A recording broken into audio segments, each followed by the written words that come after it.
बिस्मिल्लाहिर्रहमानिर्रहीम, अस्सलाम वालेकुम नाज़रीन, आप देख रहे हैं अनोखा अंदाज। मैं आपका होस्ट जमाल सिद्दीकी। उम्मीद करता हूँ आप खुश खुर्रम होंगे। नाज़रीन कराम, ब्रेकिंग न्यूज़ के साथ हाजिर हुए हैं और आपको बताते चलें कि इस ब्रेकिंग न्यूज़ का ताल्लुक गवर्नर सिंध के हवाले से भी है और दूसरी जानिब आपको बताता चलूँ कि पीटीआई के जलसे के हवाले से भी है। और इस पीटीआई का जलसा जो है वो अब इलेक्शंस के लिए बढ़ता जा रहा है। तमाम अपोजिशन जमातों की तरफ से एक वजीर आज़म, मुत्तफ़िका वजीर आज़म चुना गया। उस मुत्तफ़िका वज़ीर आज़म जो है वो हर इत्तेहादी के पास जाके उसका शुक्रिया अदा कर रहा है। और शहबाज शरीफ वो वज़ीर आज़म है जिनको जो है वो तमाम जो इत्तेहादी जमातें हैं उनके हाउसेस में, उनके हेडक्वार्टर्स में जाके उनका शुक्रिया अदा कर रहे हैं। और इसी हवाले से वो कल कराची भी तशरीफ़ ला रहे हैं और कराची में जो उनकी मुलाकात है वो एमकेएम की टॉप कैबिनेट, टॉप जो रहनुमा है उनसे होगी। और ये कहा जा रहा है गवर्नर सिंध के नामों पर जो है वो इस वक्त कुछ नाम सामने आ रहे हैं जिसके बारे में आपको बताएंगे। और ये कौन से नाम हैं, कौन लोग हैं जो गवर्नर सिंध के ओहदे पे फाइज होने के लिए काम कर रहे हैं या उनका नाम ज़ेरे बहस आ रहा है, क्योंकि अभी इस वक्त कोई भी चीज़ फैक्टफुली नहीं है। इस वक्त सिर्फ कयास सराइयाँ जारी हैं, मगर नामों में सदाकत है और इस नामों के सदाकत के हवाले से भी आपको अपडेट करते रहेंगे।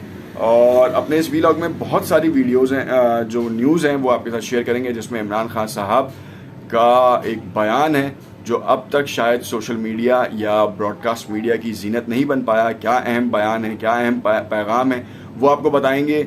फौजी अस्करी क़यादत के हवाले से बताएंगे कि एक मीटिंग हुई है और उस मीटिंग में उन्होंने भरपूर जवाब देने के बारे में कहा है, क्योंकि इस वक्त FIA फुल एक्टिव है और उन लोगों को तलाश कर रही है जो फ़ौज के ख़िलाफ़ प्रोपेगेंडा चला रहे हैं और फ़ौज कि आला अफसरान को जो है वो आड़े हाथों लिया जा रहा है, गालम गलोच मुग़लज़ात से नवाजा जा रहा है, जो किसी भी तौर पर काबिल कबूल नहीं है किसी भी एक आम पाकिस्तानी शहरी के। गैर यकीनी सूरत हाल से बनने वाले वज़ीर आज़म शहबाज शरीफ ने भी बाकायदा तौर पर इस हवाले से बयान जारी किया है और उसको किस तनाजुर में लिया जा रहा है अपने इस वीलॉग का हिस्सा बनाएंगे। उससे कबल आपसे इल्तमास करते हैं कि अगर आपने चैनल सब्सक्राइब नहीं किया तो उसे ज़रूर सब्सक्राइब कर लें ताकि आने वाली तमाम वीडियोज़ के नोटिफिकेशन मिलते रहें। नाज़रीन किराम, सबसे पहले आपको एक बात बताते चलें कि इस वक्त चाहते हुए या ना चाहते हुए शहबाज शरीफ उन अपोजिशन पार्टियों की इत्तेहादी जमात का हिस्सा बनकर वज़ीर आज़म की कुर्सी पर बरा जमा हो गए हैं, जो माजी में आपस में लड़ती आ रही थी, एक दूसरे को लूट खसूट, घसीटने, चीर फाड़ करने तक के बयानात दे डाले थे। मगर हमने देखा कि एक शख्स को उतारने के लिए किस तरीके से मुत्तहिद हो गए और उस मुत्तहिद होने के बाद बहुत से लोगों ने इदारों के ऊपर भी इल्ज़ामात आयद करना शुरू किए, इदारों को आड़े हाथों लेना शुरू किया। आला अफसरान की जानिब पहली बार ऐसा हुआ कि सोशल मीडिया के मुतादिद प्लेटफॉर्म्स के ऊपर आला अफसरान के ख़िलाफ़ जो है वो बदकलामी की गई। उनके हवाले से बहुत सारे ऐसे इक़दाम हुए जिन्होंने आम शहरियों का भी जो है वो कह लें कि आप इस्तेसाल किया, साथ साथ फ़ौज का मोराल डाउन करने का भी बाइस बने, क्योंकि एक आला क़यादत के हवाले से अगर कोई बयान जारी किया जाए तो उसमें सदाकत होना बहुत ज़रूरी है।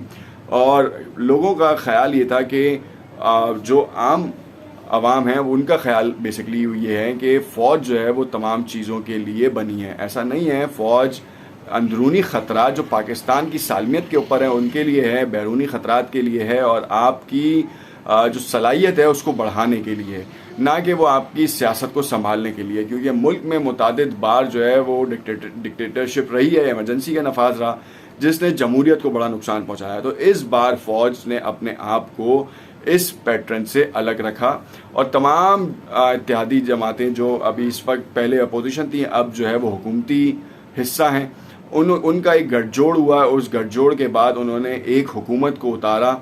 पहले उस हुकूमत के ख़िलाफ़ -1 का फार्मूला दिया गया, वो भी कबूल नहीं हुआ। फिर मुशावरत की गई, वो भी कबूल नहीं हो पाया। NRO मांगा गया, वो भी नहीं हो पाया।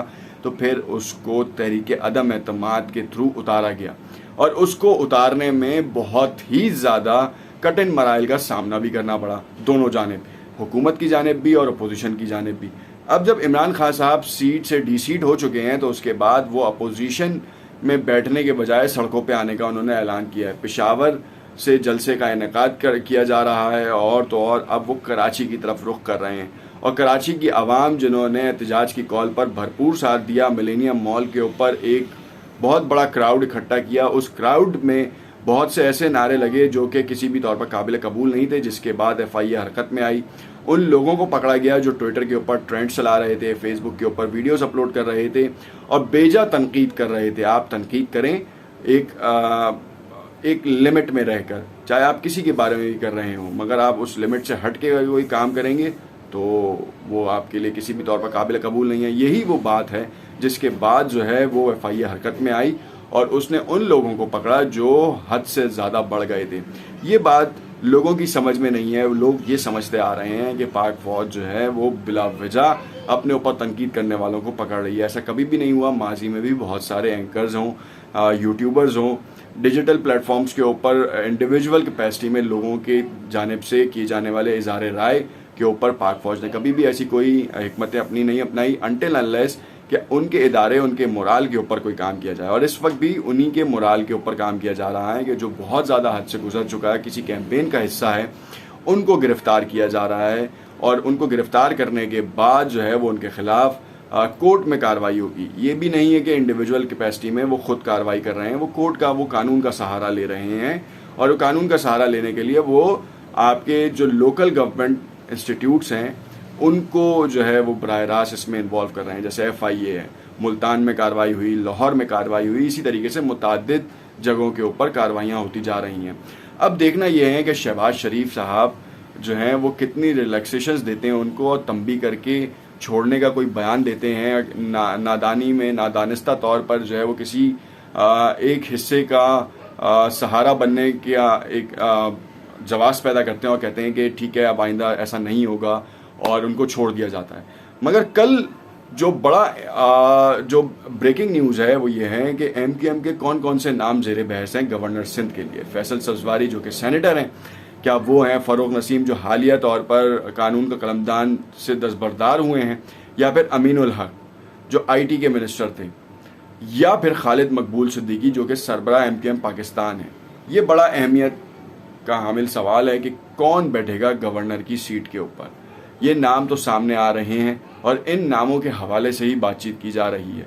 क्यों? क्योंकि गवर्नर सिंध मुत्तहदा का होगा। कुछ अफवाहें ऐसी उड़ती आ रही हैं कि जरदारी साहब ने बाकायदा तौर पर गवर्नर सिंध के लिए MQM को जो है वो हामी भरी थी या उनसे कमिटमेंट की थी और उस कमिटमेंट को निभाने का वक्त आ चुका है। और जरदारी मफाहमत का बादशाह जो माजी में भी हुकूमतों को बड़ा बैलेंस करके चलना उसने सिखाया, और इस बार भी जो PDM की कामयाबी है उसमें जरदारी का जो हाथ है वो आप और हम सब बहुत बेहतर अंदाज में जानते हैं। इमरान खान को हुकूमत से उतारने के लिए जिस तरीके का गेम खेला गया या जिस तरीके का प्लान मुरतब किया गया वो जरदारी साहब के अलावा और किसी के बस की बात नहीं थी। ना मौलाना फजलुर रहमान के बस की बात थी, ना ही नवाज शरीफ साहब के बस की बात थी या शहबाज शरीफ साहब के बस की बात थी।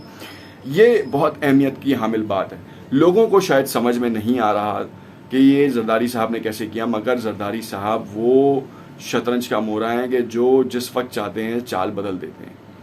देखना यह है कि इस वक्त कहानी किस रुख पे जाती है। शहबाज शरीफ क्या आप कराची पैकेज का ऐलान करते हैं या फिर गवर्नर सिंध के हवाले से बातचीत करके चले जाते हैं वापस। देखते रहिएगा अनोखा अंदाज। उम्मीद करता हूँ कमेंट में अपनी राय से ज़रूर आगाह करेंगे और आप बताएंगे कि इस वक्त इमरान खान के होने वाले जलसे के लिए आप तैयार हैं या नहीं।